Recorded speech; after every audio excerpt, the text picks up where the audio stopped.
This is one of the longest audiobooks I have ever listened to, and I didn't even listen to it on double speed. This is 29 hours and 10 minutes. Why did I? And I chose to do it on audiobook. I bought the book as well because when I'm really taken by a book, I have to have the physical book. There's just something about it. And obviously, this is a seminal piece of work, right?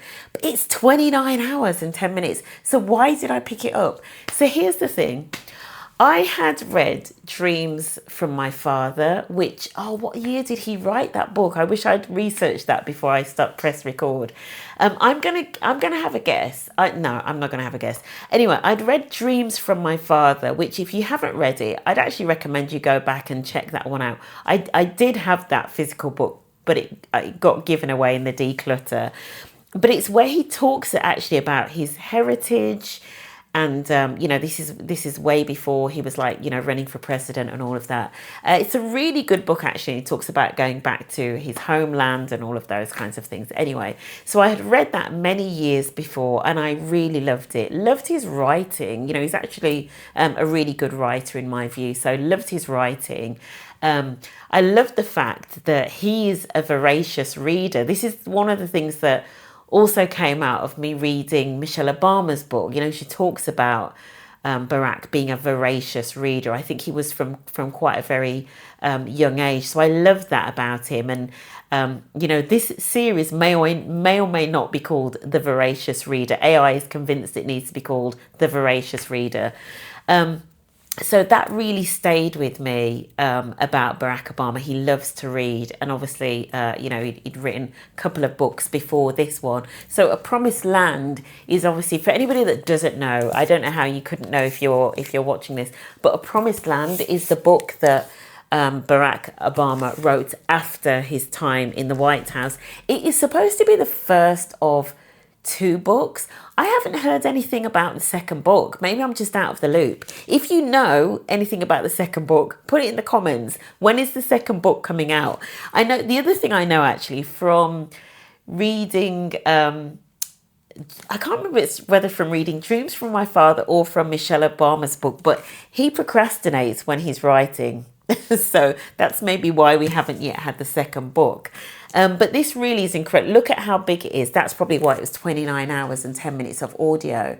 But the other reason that I wanted to read his book, not just because of the legacy that he's left and, the enormity of him having held that particular role, I wanted to just, I guess, understand what leadership looked like from his perspective.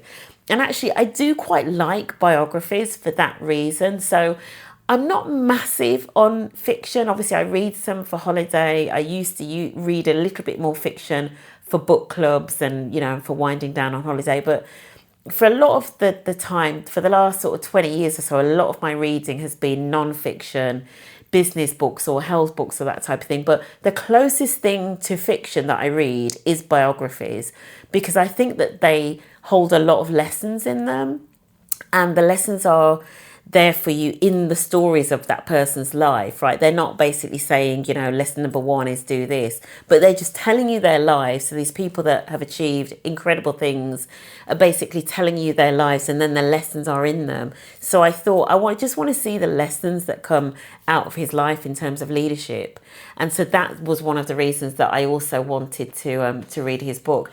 So what were some of the points that came out of the book, and what were some of the takeaways for me? The first one, and this is the one that kind of, was just sort of front and center for me, was the thing about women. So some of his staffers being interrupted in meetings. So when he first went into office, this was, and some of the women actually raised it with him. And this is something I've shared with clients and companies that I've gone into to do work with, because it is a known fact. And actually one of my other books in there, which I'm sure at some point I'll talk about, which is The Authority Gap by Mary Ann Sieghart. She talks about this and the research around women being interrupted in meetings.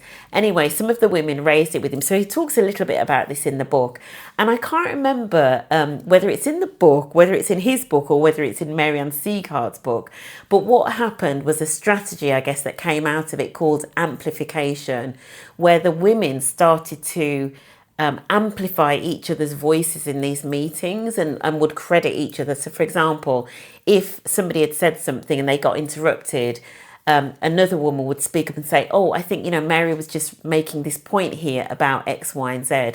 And that was basically a strategy that they started using. So it was interesting to sort of like hear things like that talked about, but from a leader's perspective, right, in terms of where these things are made known.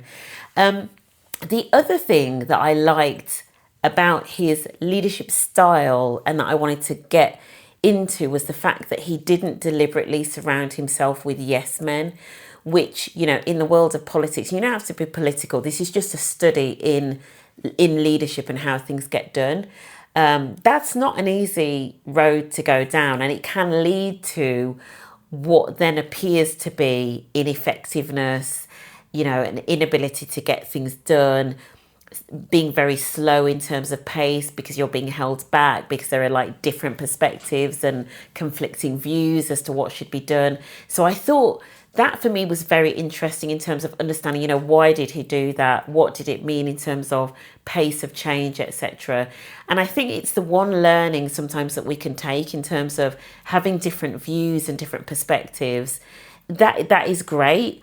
But it does come with that trade-off, right, in terms of potentially the speed at which you can go, unless you've just got really good processes around working through, healthy conflict and still getting things done and solving complex problems. It can feel like diversity and different perspectives can feel like a drag on progress. I'm just going to put it out there, right? And so it's really interesting, sort of like taking that lens and sort of like looking at his story and how he had managed his team through that lens of managing different perspectives. But I think hats off, there's not every leader that has approached it that way. Some other leaders tend to just surround themselves by yes men, sometimes with devastating consequences. But there are these trade-offs.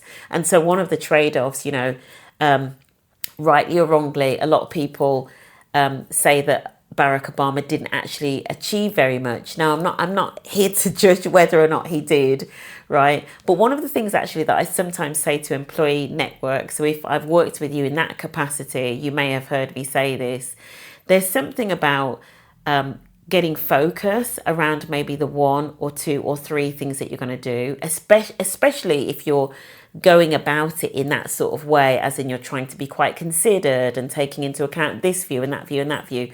You can't get lots and lots of things done. You just can't, because there just isn't the time or the energy to have lots and lots of conversations about every little thing. So actually what I sometimes say to networks is better to focus on like fewer things and get them done rather than trying to achieve lots of things. And in my mind, the legacy of things like, for example, Obamacare, whether or not people think it's perfect, it was a significant milestone just in terms of getting something done. And so I think that was quite interesting. And I wondered how much of that was as a result or almost like the trade-off of like having lots and lots of different perspectives and how they are managed when you're in that leadership situation. So there's lots of things in the book. I mean, it's so long, right? There was lots and lots to take away.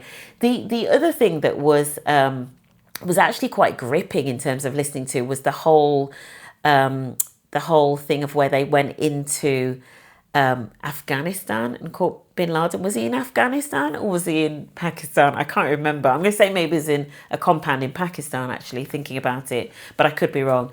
But that whole, kind of just like reading, it was quite gripping. And obviously the narration, so let me get back to the narration of the audiobook. And I did listen to it on one time, and I'm going to come onto that in another video shortly, how I deliberately wanted to listen to this at the normal speed that it was recorded rather than my usual double speed. So I'd listened to all 29 hours of it, but it was incredible. And he's got a lovely voice to listen to, both him and Michelle, as I said in the last video. Their voices are very soothing. So that it's actually a really pleasant experience to listen to the story. It's just like listening to stories, and stories is how we learn, right? Stories is how we pass information on as humans and how we connect. So for me, both this book, A Promised Land by Barack Obama, and Michelle Obama's book as well, just beautiful stories, beautifully written, and also beautifully read as well. So what was my key takeaway? My key takeaway, I guess I'd have to say it's the thing about that trade-off between having different perspectives, which we absolutely want, and also speed and ability to get things done. And obviously you overlay on top of that all of the political shenanigans, and you perhaps understand why, as some people say, maybe he wasn't as effective as they were, as expectations were of him. So my rapid review, rating out of 5. Oh, if I could give it 10 out of 5, I would. Honestly, it's a masterpiece. It really is. A beautiful book, and the book is beautiful as well, not least because of the photos in it. So even if you do listen to the audiobook, buy the book just to have it as a souvenir and to have the photos that you can thumb through, I think is always quite interesting. My one-line verdict of it, a beautiful story. That's what I would call it. Beautiful story, beautifully written, beautifully read. Who should read it?